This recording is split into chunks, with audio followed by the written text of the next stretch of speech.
ইতিমধ্যে আপনারা জানেন যে বিগত দিন থেকে যে করে ফ্যাসিবাদী আমলে আমরা লড়াই সংগ্রাম জানিয়ে রেখেছি। সে যদি আমি আমার কথা বলি, আমাদের প্রত্যেকটা ব্যক্তি কিন্তু ফ্যাসিবাদী আমলের সামনের সাইড থেকে আমাদের বাকের মজুমদার, যার নামে এখন অনেকে উচ্চারণ করছেন, সেটাকে ছাত্রলীগ করতে আর ভাই, ছাত্রলীগের আমলে সবচেয়ে অল্প কয়েকজন ব্যক্তি যে সম্মুখ সারিতে ছাত্রলীগের চোখে চোখ রেখে কথা বলেছিল, বাকের মজুমদার তার মধ্যে একজন।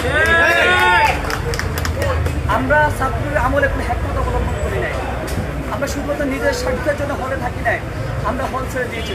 দেখা নেয় যে আমাদেরকে হত্যাযজ্ঞ করা হচ্ছে, সব কিছু উঠতে গিয়ে আমরা রাজপথে থেকেছি। সকালে মাঠ ঘর করে বের করে দিয়েছে, 1 মাস আগে জেলে পুরে দিয়েছে, জেল থেকে বের হয়ে এসে আমরা আবার রাজপথে দাঁড়িয়েছি, শিক্ষার্থী পাশে দাঁড়িয়েছি। আমরা কোনো অজুহাত দেখাই নাই, কোনো প্রতিবাদ দেখাই নাই। আজকে এসে আমরা যে প্রচার কথা বলতে দেখেন, প্রচার নতুন করে মিডিয়া হাই দিয়ে আমাদেরকে 5 দিনের মধ্যে তোলা করে করা হয়নি আমাদের কাছে। আমরা শিক্ষার্থীদের কাছে নতুন করে যাচ্ছি না, ডাকসুকেন্দ্রিক নতুন করে কোনো ইস্তেহার, নতুন করে কোনো অঙ্গীকার নিয়ে যাচ্ছি না, আমরা আগে থেকে কাজ করে যাচ্ছি। শিক্ষার্থীদের কাছে বলতেছি যে আমরা আগে যে কাজগুলো করেছি সেগুলো আমরা বেগবান করতে চাই। আমরা আপনাদের কাছে যে আস্থার যে জায়গাটা আগে অর্জন করেছি নতুন করে আবার ব্যক্ত করতে চাই, পুনরায় অঙ্গীকার মেয়েদের থেকে দেখেছি। কারণ আমরা দীর্ঘদিন থেকে নতুন করে ডাকসুকেন্দ্রিক নারী বান্ধব করছি না, দীর্ঘদিন থেকে নারীদের সমস্যার সংকট নিয়ে কথা বলেছি, নারীদের অনলাইন হ্যারাসমেন্ট নিয়ে কথা বলেছি, নারীদের ক্যাম্পাসে অনিরাপত্তা নিয়ে আমরা কথা বলেছি, নারীদের যে শিক্ষকরা অনৈতিক প্রস্তাবনা শিখে সেটা আমরা কথা বলেছি, নারীদের হলে যে অদ্ভুত নিয়ম করেছে সেটা আমরা কথা বলেছি। নতুন করে ভোটকে ভাগানোর জন্য নারী বান্ধব ছাত্রতা হওয়ার প্রয়োজন আমাদের নেই। সেই কারণে আমরা অভূতপূর্ব আমরা সাড়া পেয়েছি। আমরা মনে করতেছি আপনারা যারা মনে করেন নাজিরা বাজার গিয়ে শিক্ষার্থীদেরকে ভোটটা আপনি বাগিয়ে নেবেন, অথবা আমি একটা কথা বলে দেখেন, শিক্ষার্থীরা হয়তো যারা ফার্স্ট ইয়ার সেকেন্ড ইয়ার যারা আছেন ভাবতেছেন যে ভাইতে আমাকে টানা 8 দিন খাওয়াইলো, ভাইকে ভোট না দিলে হয়তো বা ভাই নাফরমানি হয়ে যাবে।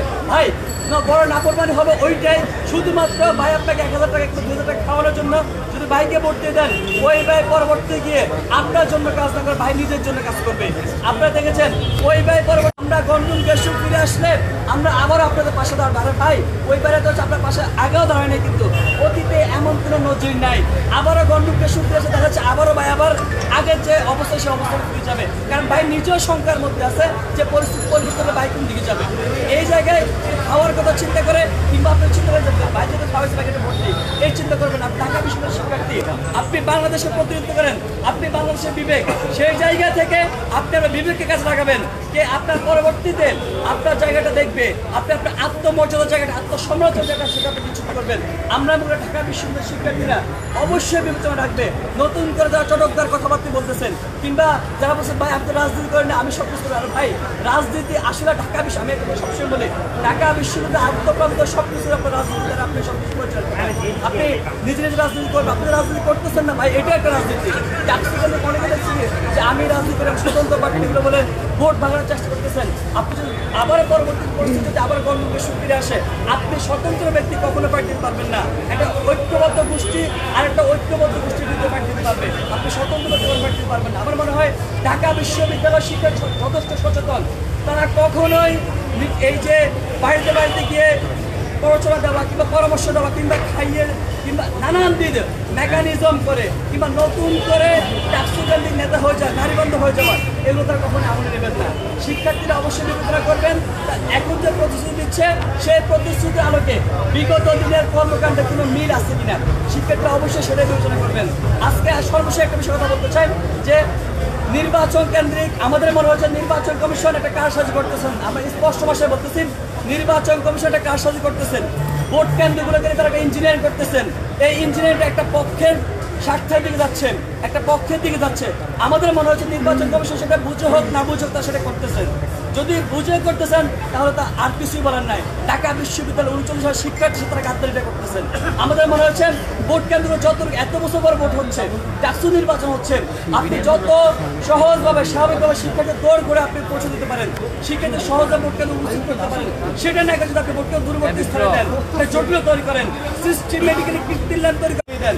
আবারও বলতেছেন যে ভোট কেন্দ্রের দিন জায়জামিলা হবে, আপনি সেখানে আর্মি মোতায়েন করবেন, এভাবে শিক্ষার্থীদের প্রতিষ্ঠা তৈরি করতেছেন, ভোটের প্রতি বিমুখ তৈরি করতেছেন, তাহলে আপনি শিক্ষার্থীদের কাজ করে আপনি দায়বদ্ধ থাকবেন একটা দেশে স্থাপনের জন্য। সর্বশেষ ঢাকা বিশ্ববিদ্যালয়ের শিক্ষার্থীদের মধ্যে একটা আহ্বান জানাই, এত বছর পর ডাকসু নির্বাচন হচ্ছে, আপনার প্রতিনিধি আপনি অবশ্যই নির্বাচন করবেন, জেনে বুঝে যোগ্য প্রার্থীকে নির্বাচন করবেন। শুধুমাত্র ভোট কেন্দ্রের প্রতিশ্রুতি নয়, তার পূর্বের কর্মকাণ্ড বিবেচনা করে তাকে ভোট দেবেন। আপনি অবশ্যই ভোটে আসবেন, আপনাদের আন্তরিক আহ্বান জানাই, আপনারা ভোটে আসবেন, ভোট দিবেন, যাকে খুশি তাকে ভোট দিবেন, আপনার বিবেক কাজে লাগিয়ে ভোট দিবেন, কিন্তু অবশ্যই ভোট দিতে আসবেন। অনুরোধ করতেছে আপনারা ভোট দিতে আসবেন। সবাইকে ধন্যবাদ জানিয়ে শেষ করছি। আসসালামু আলাইকুম। আপনারা বলছেন যে আমাদের আপনারা আমাদের বড় ভাইয়া আপনাদের জন্য স্ট্যাটাস দিচ্ছি, আপনারা বলছেন আমি বলি এটা হচ্ছে নাহিদ ইসলাম উনি স্টেট দিয়েছেন, সেটা আপনি বলতে চাচ্ছেন নাহিদ ইসলাম ঢাকা বিশ্ববিদ্যালয়ের শিক্ষার্থী, এখনো তিনি ভোটার এবং একজন ভোটার হিসেবে তিনি যে কারো পক্ষ নিতে পারেন, যে কারো হয়ে প্রচার করতে পারেন, তো এটা খুবই তার গণতান্ত্রিক অধিকার, এটা কোনো আমি সমস্যা দেখছি না। নাহিদ ইসলাম মনে হয় না আপনাকে বা অন্য কাউকে গিয়ে বলেছে যে ভাই জোর করতেছে যে ভাই ভোট দিতে হবে বা ভাই আমাদের এখানে সবাই মিলে ভোট দিন, এরকম কিছু উনি বলেন না, আমি দেখেছি। শুভকামনা জানিয়েছে নাহিদ ইসলাম এবং তিনি ঢাকা বিশ্ববিদ্যালয়ের ভোটার। আর হচ্ছে এখানে কাজ করেছেন স্বাভাবিকভাবে, এই যে আপনি এই মজুর ক্যান্টিনের সামনে